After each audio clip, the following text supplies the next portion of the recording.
ஆடி மாதத்தில் வர கிருத்திகை ரொம்ப பேருக்கு டவுட் இருக்குது. என்னைக்கு வருது, கரெக்டான டேட்டு சொல்லுங்க, நிறைய பேர் கேட்டிருக்கீங்க.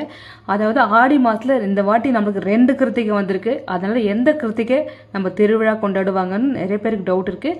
ஸோ இது ஆடி மாதத்தில் வருது. அதாவது ஆடி 4ஆம் தேதி, ஜூலை மாதம் 20ஆம் தேதி கிருத்திகை நட்சத்திரம் இருக்குது. அது வந்துட்டு பொதுவாக மாதம் மாதம் வர கிருத்திகை நட்சத்திரம். ஸோ திருவிழா வந்துட்டு அன்னைக்கு நடக்காது. ஆகஸ்ட் 16ஆம் தேதி சனிக்கிழமை வருது பார்த்தியா, அந்த கிருத்திகை தான் நம்ம பொதுவாக கொண்டாடுவோம். எல்லா கோயிலும் அன்றைக்கி தான் நடக்கும்.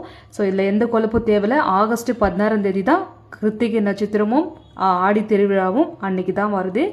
இது என்ன கன்ஃபியூஷன் ஆகிடுச்சு நம்மளுக்கு, ஆடி மாதத்தில் 4ஆம் தேதியே ஒரு கிருத்திகை வருது, ஆடி மாதம் 31ஆம் தேதி கிருத்திகை நட்சத்திரம் வருது. 2 வரதுனால எல்லாரும் குழம்பிட்டீங்க.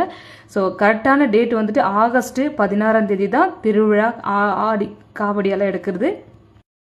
ஜூலை 20ஆம் தேதி வந்துட்டு பொதுவான கிருத்திகை நட்சத்திரம் விரதம் இருந்து வழிபடுறதும்